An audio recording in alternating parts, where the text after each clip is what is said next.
Vaughn, I know you're being pulled in a million different... Can we give Tim a hard time for bailing on me here? This thing's not over yet. He's coming back. He's coming back. This guy left. This guy flew out of town. I'm going to mediate this while we're on the air. He's coming back.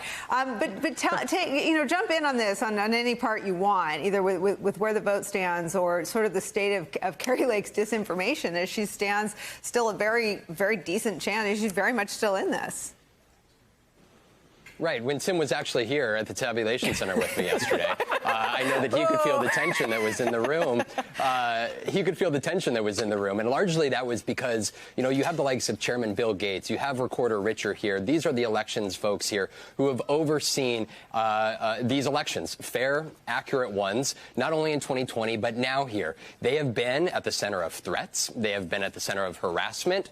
They have been at the epicenter of everything that Trumpism, Donald Trump and his allies leaving phone calls and voicemails for him to pressure them to help overturn the 2020 election. And now, yet again, they're at the center of this. And that is where, when we were in the room yesterday, I think there was some tension and frustration over the slow release of the ballots. Well, understandable, and there's no reason to suggest that it is for nothing other than to make sure that it's secure and that each of the mail ballots were, in fact, sent in by individuals who go by the name on that ballot. But what happens as a result is exactly what you guys were speaking about, is when you have that open space and that open air, it's folks like Kari Lake that go and fill that void there, that call into question, why is this slow walking? Why is this taking place? Mark Fincham, I don't urge people to go to his Twitter account, but my goodness, every hour you come up with a new conspiracy theory. His latest this hour was suggesting that why does the Republican state treasurer candidate Kimberly Yee have 215,000 more votes than any other statewide candidates? Well,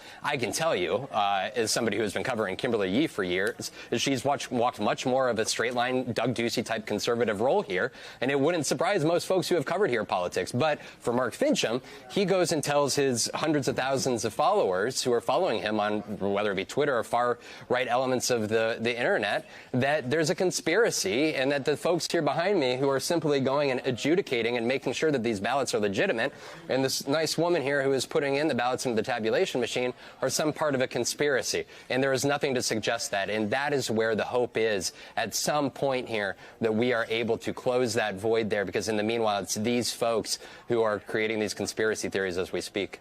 Vaughn, I know you're getting pulled, but let me just ask you one question. These are the same people who had eternal patience for the fraud what were they called? Cyber ninjas. Took weeks and months. They were Trump's allies. They were from Florida. They had no experience. They weren't from Arizona. They had lots of patience for that. I want to if you could just, for our viewers who are not hostage to any of the disinformation, but just explain what the process is. What exactly are election officials doing? What does the count look like?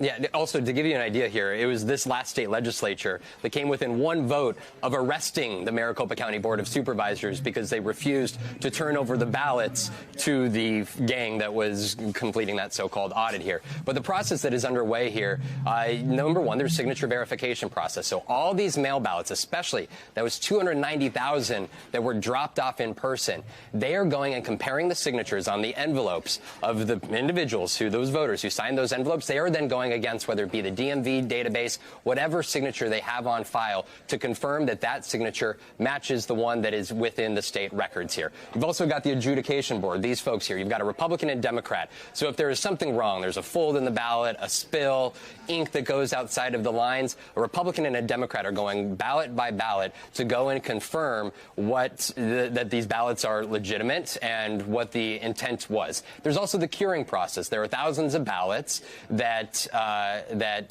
need folks to come back and confirm that it is, in fact, them, the voter here. It's complicated. There's a lot at stake. There's also the 17,000 ballots that were initially rejected by the tabulation machine the other day. Those are now going through a separate machine here.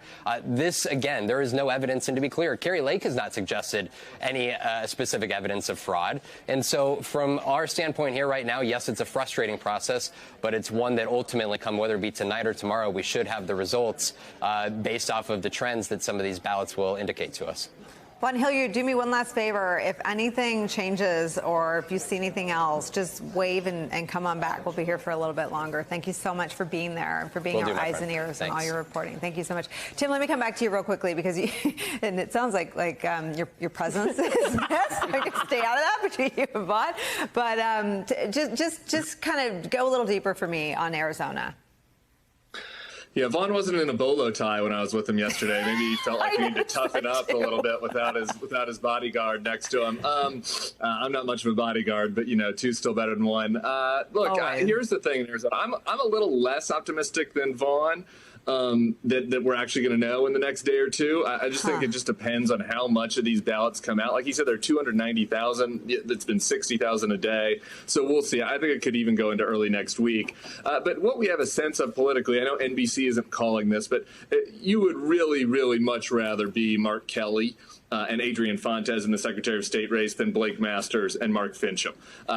Those two, I think, are almost certainly going to go south. They have very huge gaps, and it would have to be a very surprising Republican result in what's left to be counted, I think. The Lake Hobbs race is much harder to know, and I think that is really the danger, the scary situation ahead, right? Because conceivably that could be a race that gets into recount territory or gets into very close territory, depending on what these election day ballots look like. And the question is, the mail ballot was more Democrat, folks know that, and the election day ballot was more Republican.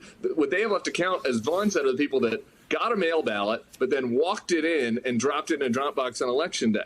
So are those going to be the more Democratic mailers, or are those Republicans who think that the mail is some conspiracy about the mailman, and so they had to bring it in personally? It's hard to know, right? And so that until we get a sense for what those look like, it's hard to know how that Lake and Hobbs race is going to shake out.